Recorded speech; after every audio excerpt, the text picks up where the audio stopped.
जय हिंद, वंदे मातरम। साथियों, आप सबका अपना YouTube एकेसरा स्टडी चैनल पे हार्दिक अभिनंदन और स्वागत है। दोस्तों, हम लोग इस देश की शिक्षा व्यवस्था को देख रहे थे, इस प्रदेश की शिक्षा व्यवस्था को देख रहे थे, लेकिन अपने इस देश और विदेश पे जाने से पहले हम लोग अपने गांव का उदाहरण लेते हैं। और गांव जो है, भारत जो है वह गांव का देश है। और यदि गांव को हम लोग समझ लिए तो भारत के अंदर होने वाले हर एक गतिविधियां को समझ लेंगे। मान लेते हैं हमारे गांव की आबादी 1000 है और उसमें से पढ़ने वाले विद्यार्थी कितने हैं और हायर एजुकेशन की और कितने अग्रसर हो रहे हैं। मान लिया जाए यदि 1000 आबादी हमारे गांव में है तो उसमें से 350 बच्चे पढ़ने वाले हैं, लेकिन 350 जो बच्चे पढ़ने वाले हैं वह बच्चे 10वीं और 12वीं करने के बाद क्या स्नातक की पढ़ाई कर पा रहे हैं या नहीं कर पा रहे हैं, यह चीज हम आप लोगों के ऊपर छोड़ते हैं। समझने योग्य बात है, तभी जाकर के यहाँ की शिक्षा व्यवस्था को समझ पाइएगा।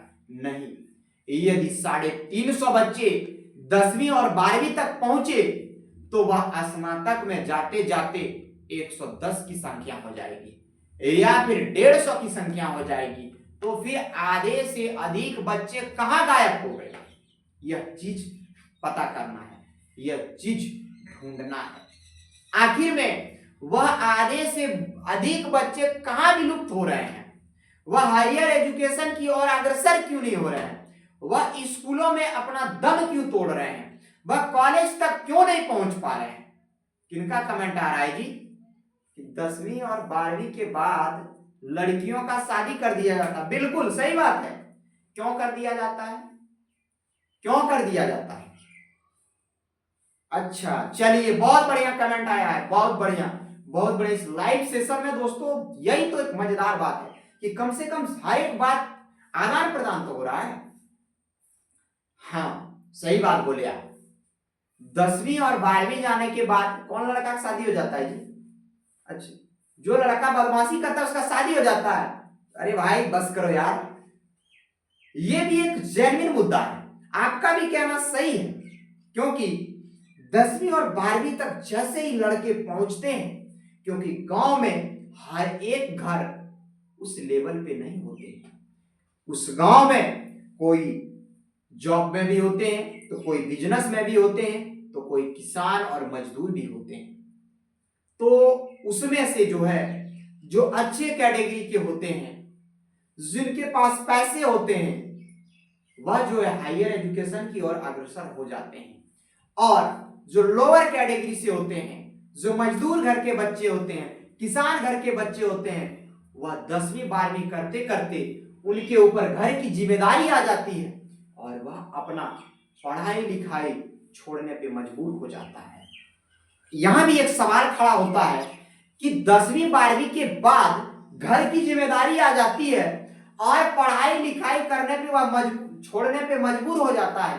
क्यों? वह 10वीं 12वीं का विद्यार्थी ट्यूशन तो पढ़ा सकता है, कुछ स्किल तो सीख सकता है, लेकिन मैं यह बात बता देना चाहता हूं कि यह भारत देश है। भारत जो है गांव का देश है। यहाँ पे अधिकतर मिडिल क्लास के लोग रहते हैं और जो लोग गांव से बिलोंग करते हैं वही हमारी इस बातों को समझ पाएंगे, इस दर्द को समझ पाएंगे। अन्यथा शहर के लोग हमारी बातों को नहीं समझ पाएंगे, क्योंकि मिडिल क्लास फैमिली के लोग ही जान सकते हैं गांव में रहने का दर्द। क्योंकि यदि वह घर से स्कूल के लिए अग्रसर होंगे, घर से वह स्कूल अपने किताब कॉपी लेकर के, बैग लेकर के निकलेंगे तो उन्हें घर का 2-4 को कामों मिल जाता है, किरेनों ही कमा कर लेना, उसके बाद ही तुम स्कूल जाओ। यानी कि शिक्षा का महत्व जो है आज भी हमारे गांव में, इस भारत के विभिन्न गांवों तक बहुत बेहतरीन ढंग से नहीं पहुंच पाया है। तो यहाँ के लोग जो है 10वीं 12वीं करने के बाद दिल्ली, मुंबई, गुजरात, कोलकाता कमाने चले जाते हैं।